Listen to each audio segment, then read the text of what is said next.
Alors les pharisiens allèrent tenir conseil sur les moyens de le prendre au piège en parole. Ils envoient leurs disciples, avec les Hérodiens, pour lui dire « Maître, nous savons que tu es franc et que tu enseignes la voie de Dieu en toute vérité, sans te soucier de personne, car tu ne regardes pas à l'apparence des gens. Dis-nous donc ce que tu en penses. Est-il permis ou non de payer la capitation à César ?» Mais Jésus, qui connaissait leurs mauvaises intentions, répondit « Pourquoi me mettez-vous à l'épreuve, hypocrite ? Montrez-moi la monnaie avec laquelle on paye la capitation. » Ils lui présentèrent un denier.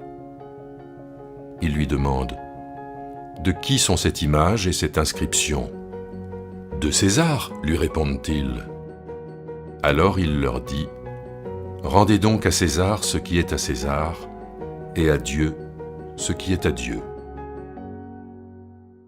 Alors Michel, donc on poursuit cette série de l'Évangile qui se situe donc dans la Semaine Sainte qui conduit progressivement à la mort de Jésus. Donc Jésus est en dialogue avec les religieux et dans les 3 paraboles qui précèdent, on peut dire qu'il a eu des propos assez verts et assez sévères contre les religieux. Et on voit tout de suite une réaction à ces paraboles qui était très critique. On nous dit là tout au début, les pharisiens allèrent tenir conseil sur les moyens de le prendre au piège en parole. Et ils allèrent tenir conseil en faisant alliance avec les Hérodiens. Et en sachant que pharisiens et Hérodiens correspondent à 2 catégories de personnes qui sont quand même très très différentes. Tout à fait, oui. Ben, je pense que c'est ça qui constitue le piège. Il s'agit donc d'amener Jésus à une parole imprudente, le piéger en parole, enfin dit exactement le texte grec, d'un point de vue religieux, mais aussi d'un point de vue politique. D'où l'alliance entre les pharisiens, les grands prêtres et les Hérodiens, qui eux sont des sortes de collaborateurs, disons. Oui, parce que c'est curieux, parce que le thème de la parabole, donc on voit bien, c'est la question du rapport avec César, enfin je veux dire du rapport avec l'autorité civile. Et pourtant c'est un sujet sur lequel pharisiens et Hérodiens ne sont pas du tout sur la même ligne. Hein, oui. Et que comme vous le disiez vous-même, les Hérodiens sont plutôt, eux, dans le sens de la collaboration avec César, alors que les pharisiens sont beaucoup plus dans la séparation et dans la critique de l'envahisseur romain. Oui, c'est intéressant d'ailleurs que tu vois dans la suite du chapitre, Jésus va être en dialogue avec les Sadducéens, qui sont plutôt hérodiens, et puis après avec les pharisiens.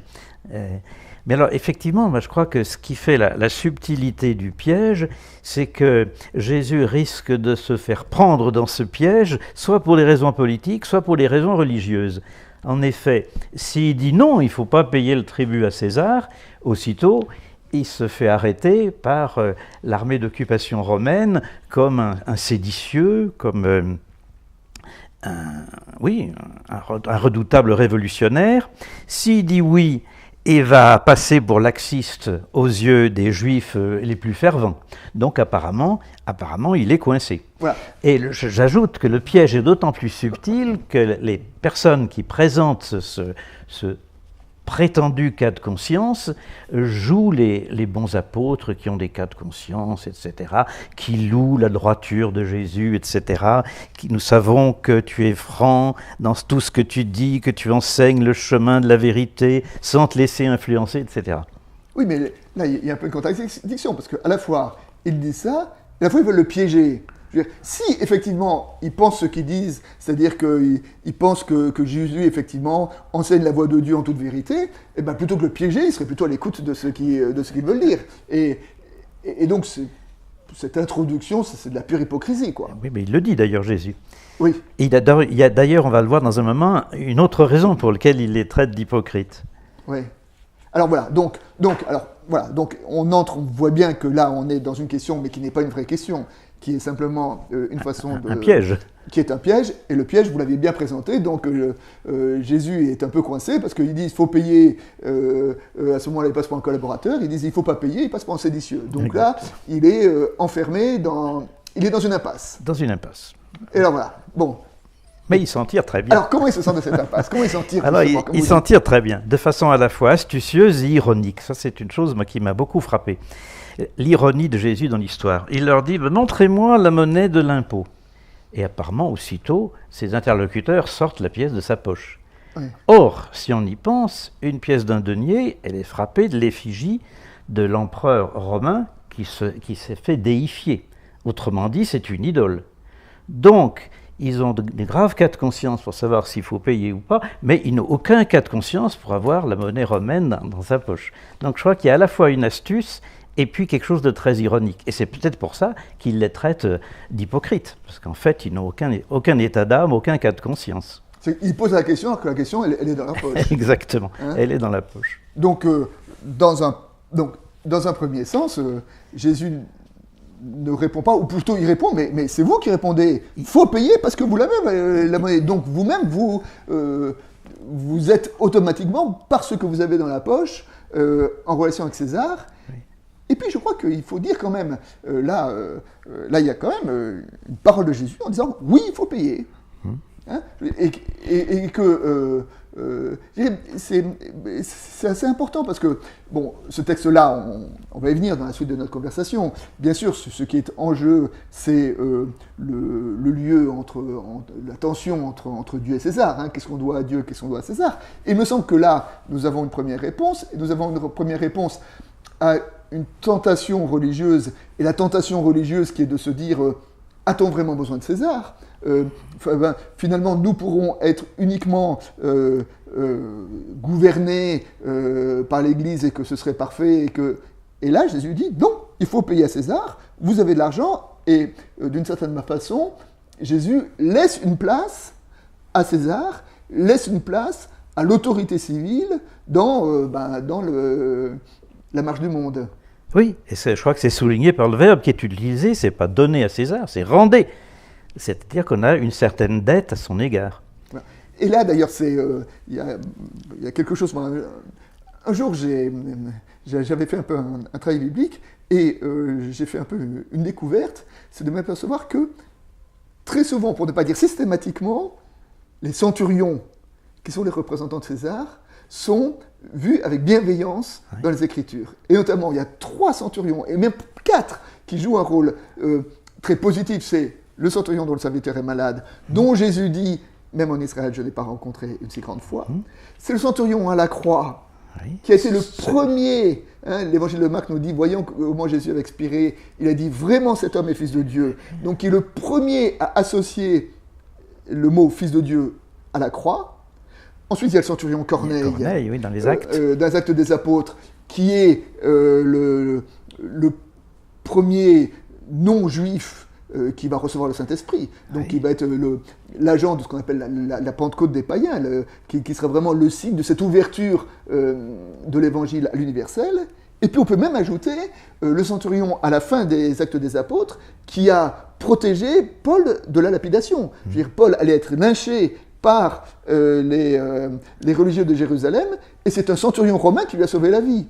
Donc on peut voir que quand Jésus, la première Église, laisse une place à l'autorité romaine, et laisse une place à l'autorité civile, eh bien c'est que, alors qu'elle était en situation d'être hyper minoritaire dans l'ambiance religieuse de l'époque, eh ben, il arrive que l'autorité civile soit une protection des minoritaires, et notamment des minorités religieuses, et là, il y a sa juste place. Ça a beaucoup frappé Paul, Romains 13, sur l'importance de l'autorité civile. Voilà, et que donc l'importance de l'autorité civile. Et donc, parce que l'autorité civile est importante, eh ben, il faut payer la captation, dit Jésus. La capitation. La capitation, l'impôt sur les têtes, finalement. Voilà, l'impôt sur les têtes. Et alors voilà, et puis, il dit donc, oui, il y a une place à César, mais laissez à César ce qui est à César, à Dieu ce qui est à Dieu. Alors, comment est-ce qu'on peut entendre cette parole qui a pris une valeur proverbiale? Oui. Peut-être qui a pris une valeur proverbiale pour des raisons historiques, quand même. Le césaropapisme, ou comme on appelait parfois le papo-césarisme, c'est-à-dire le mélange des gens, le mélange du religieux et du politique, l'utilisation du religieux par le politique ou inversement, ça a quand même beaucoup compté.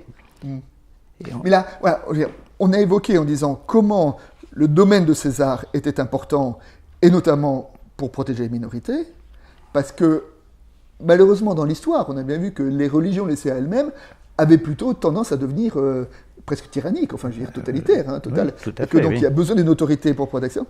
Et puis donc laisser à César ce qui est à César, mais à Dieu ce qui est à Dieu, et d'une certaine façon, en parlant de Dieu, Jésus pose une limite à César. Hein, il dit à César, d'accord pour l'autorité civile, mais tu n'es pas Dieu. Mais tu n'es pas Dieu. Et là, il y a quelque chose d'essentiel.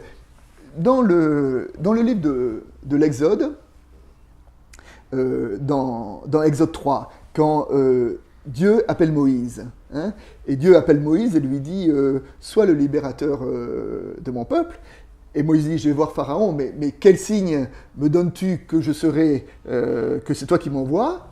Et Dieu répond « Le signe, c'est que quand vous serez libérés, vous louerez Dieu sur cette montagne », en parlant du Sinaï. C'est-à-dire que le signe de la libération, c'est la liberté religieuse. C'est la liberté de pouvoir louer Dieu.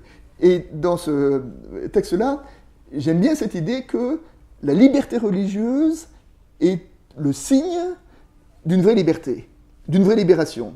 Et que d'une certaine manière, un peuple libre, c'est un peuple qui peut louer son Dieu comme il le veut, alors que nous savons bien que l'attitude de tous les tyrans, les Césars qui sont mal placés, c'est de vouloir non seulement avoir l'autorité civile, mais aussi avoir l'autorité religieuse. C'est vouloir régner aussi sur les âmes et sur les pensées de leurs sujets. Donc dans ce texte-là, Jésus authentifie et légitime la place de César, mais à la fois, il pose une limite à César en disant tu resteras dans le domaine de César et tu ne prendras pas la place de Dieu. Savez-vous que Napoléon avait fait inscrire dans le catéchisme de l'Église de France le fait que l'un des pires péchés, c'était de résister à l'autorité politique.